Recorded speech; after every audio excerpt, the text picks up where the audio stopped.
Melchizedek is only 3 times in the Bible, and I guess they ask, why is it so important for us non-Jewish people to know about Melchizedek? So whenever you're studying any topic in the scriptures, you do an analysis and kind of take apart the scriptures, and you find that Melchizedek is only in 3 places in the scripture: Genesis 14, Psalm 110, and Hebrews 7.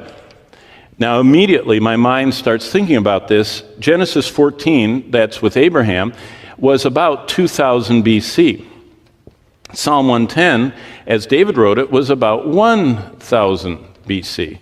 And Hebrews 7 is, sometime before the destruction of Jerusalem, so somewhere in the 60s AD. So we're talking about one person that's talked about over a 2,000 plus year, almost 2,100 year period of time in 3 different scriptures. And you start saying, why would God in Hebrews 7 say so much about this very mysterious figure? So for just a second, we won't go very long. Look at Genesis 14 with me, and let's look at Melchizedek. And I'll just tell you, basically, there are 3 views of who Melchizedek is. One is that he's kind of like a good guy Balaam. If you remember, Balaam in Exodus 32 to 34 is the one that, well, we're going to see him in the church in Pergamos, but he was the prophet for hire, but he knew God, and he knew the true and living God, and he communicated with God, and he knew God's name, he knew how to be in touch with God, but he was a bad guy. Well, Melchizedek in Genesis 14 also knows God. He knows him very well. In fact, he knows him and calls him by his name that is one of his great names, the God Most High. But look, the whole battle of the kings taking Lot and all that, and Abraham pursuing him, verse 14, as far as Dan. But this is where it gets interesting in verse 18, Genesis 14, 18. Then, out of the blue, nowhere before mentioned, Melchizedek, king of Salem, brought out bread and wine. He was the priest of, and there's that El Elyon, name of God, God Most High. Now you remember, every time a demon gets all fired up in the presence of Christ, you remember what they say? We know who you are. And they'll either use this title or another title. They'll call you the Holy One of God, or you are the one of the Most High God. This seems to be a spirit world well-known title that the Lord is the Most High God. And he blessed him and said, verse 19, blessed be Abram of God Most High, and now it describes this name of God, possessor of heaven and earth, and blessed be God Most High, who has delivered your enemies into your hand. And he, that's Abraham, verse 20 at the end, gave him, that's Melchizedek, a tithe of all. Now that is very interesting. Now the kings of Sodom said to Abram, give me the persons and take the goods for yourself. But Abram said to the king of Sodom, I have raised my hand to the Lord God Most High, possessor of heaven and earth, and I will take nothing from a thread to a sandal strap, that I will not take anything that is yours, lest you should say I've made Abraham rich. And he finishes off saying, I don't want anybody to think that you helped Abraham, God Most High did. That is not a lot of stuff. And from that first mention of both Jerusalem and Melchizedek, we have in Psalm 110, the Lord saying, I swear that you're going to be a priest forever after the order of Melchizedek. Who was Melchizedek? That's the question. Why would this happen? And then turn over to chapter 7 of Hebrews. Look at what it's talking about in Hebrews 7. And those of you, this is familiar ground if you're in our home groups. For Melchizedek, 7:1, king of Salem, priest of the Most High God, who met Abraham returning from the slaughter of the kings, blessed him, to whom Abraham gave a 10th part of all. By the way, you want to know something that's a little unnerving for all the people that say we're not under the law, we don't tithe? This is before the law. Isn't that interesting? Moses didn't invent tithing. Abraham, to show honor to God before there was any Mosaic law. No diet, no Sabbath day, nothing.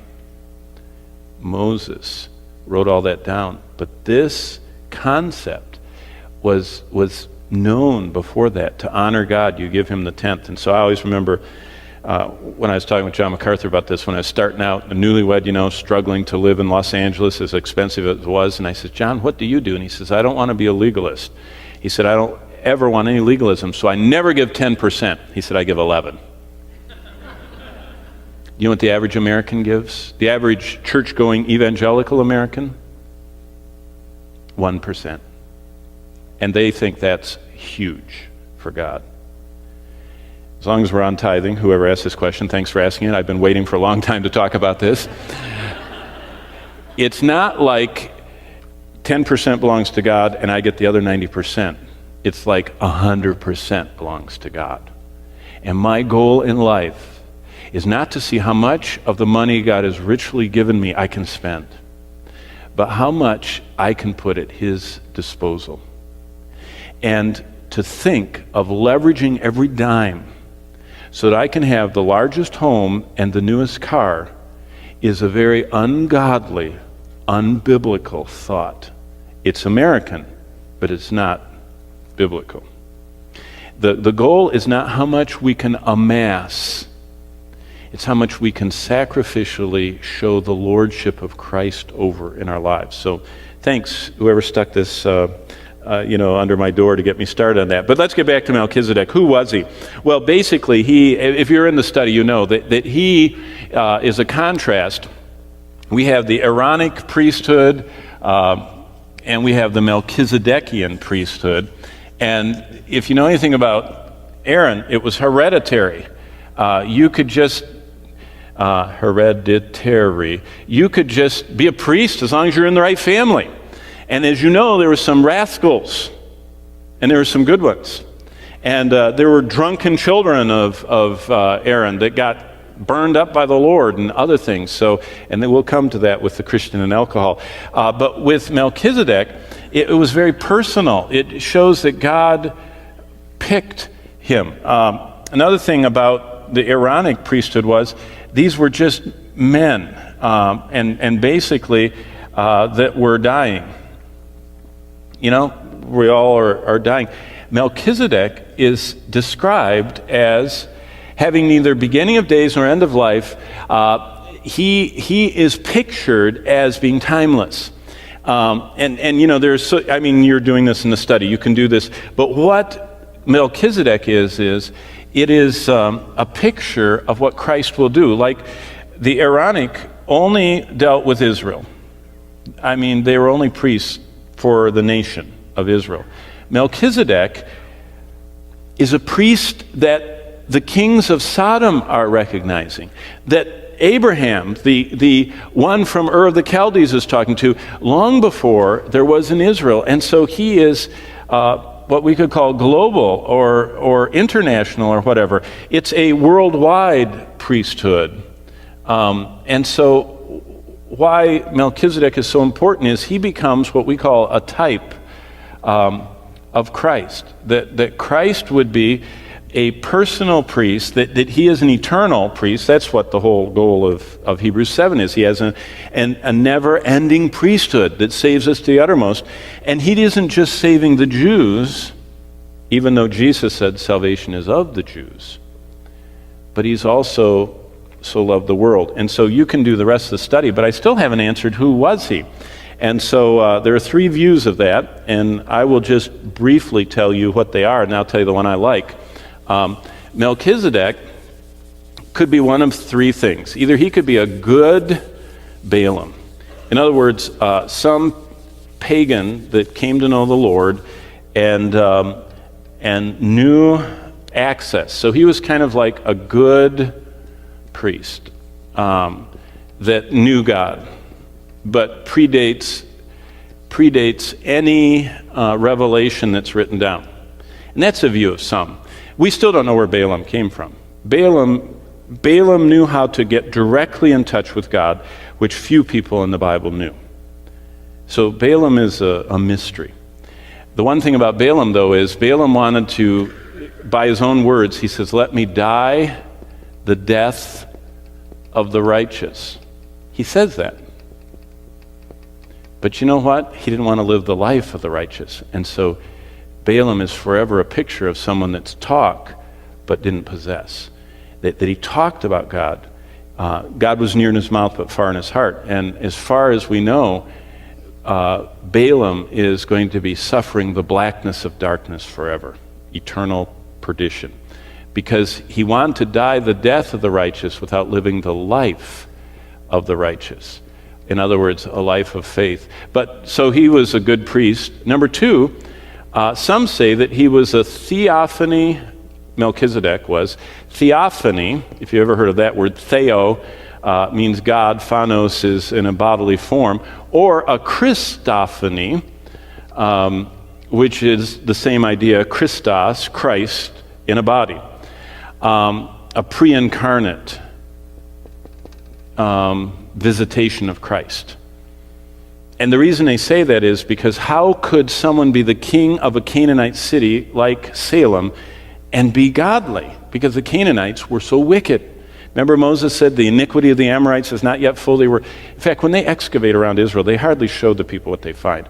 It's so horrible, the Canaanite culture. They were baby murderers. I mean, they used to bury babies alive in jars. When they built something, they just put a living baby in there and seal it up and offer it to the gods. I mean, they were cold, cruel, heartless, murderous. Their perversion sexually is even makes Jewish archaeologists blush. They're so perverted, the Canaanites, as they excavate their stuff. And so people say the Canaanites are so bad, how could anybody but Christ be the king of Salem? Then there's a third view, which I think is very interesting, and that is, for everybody on earth, there would be three people that, as it says here, if you look back in verse 3 of Hebrews 7, without father, without mother, without genealogies, having neither beginning of days nor end of life. This would be someone that just kind of like they couldn't figure out. Like he lived longer than everybody else. Seems like he wasn't going to die.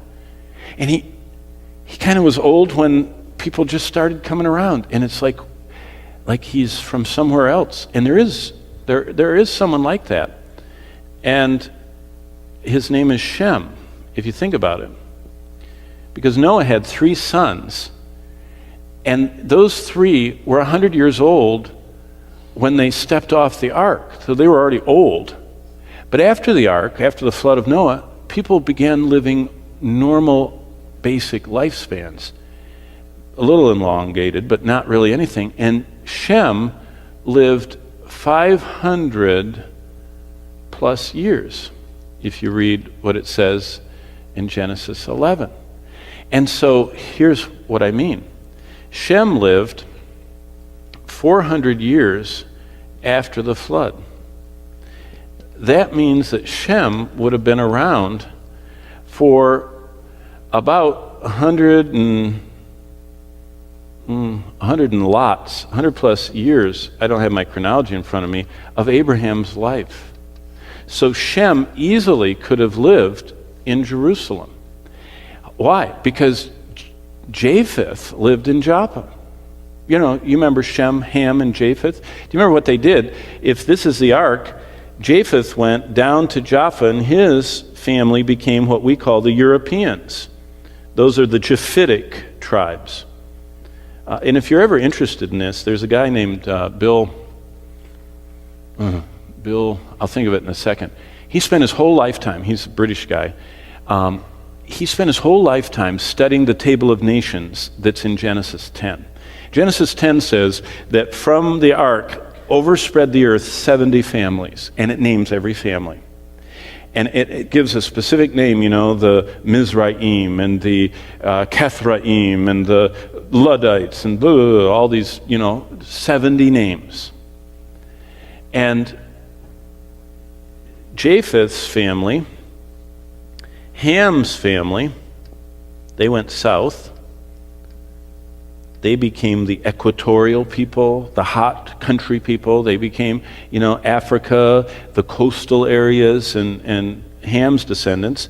Some of them actually went a little north and became the Canaanites. And if you remember, that's who Noah cursed. Then there's Shem. And Shem is the Semitic peoples, the people of the Middle East. Abraham was a descendant.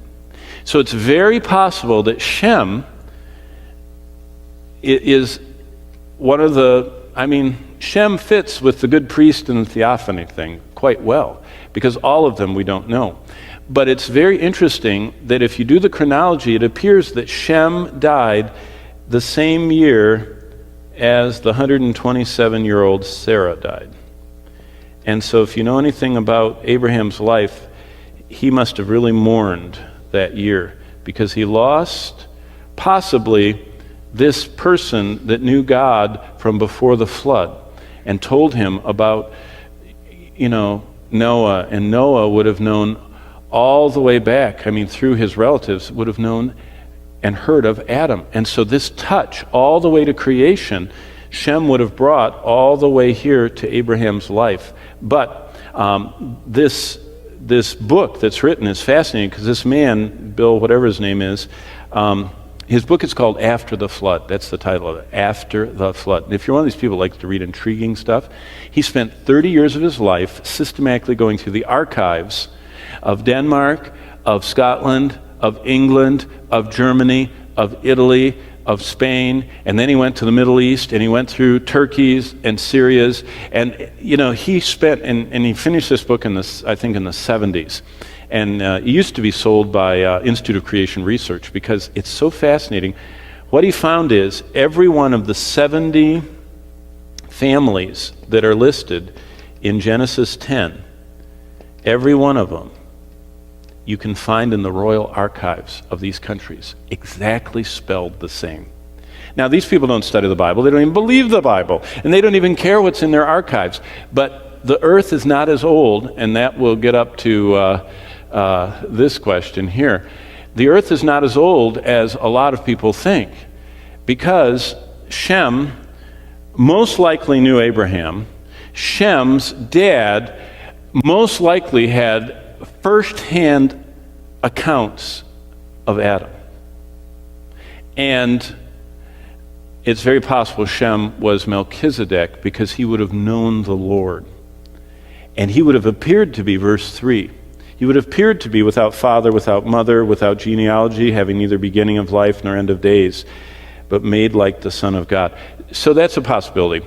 Probably the one that most theologians favor would be this middle one. And then others are here and others are here. But that's why Melchizedek is here, to show the type of the perfection of Christ's priesthood. But who he was, this gives you an example of what theologians do when they have very little to work with. Genesis 14 is only that long. But if you do the math, and there's no reason to believe that the Bible means anything other than it says, that Shem lived after the flood about 400 years, and so he would have been synonymous or contemporary with Abraham.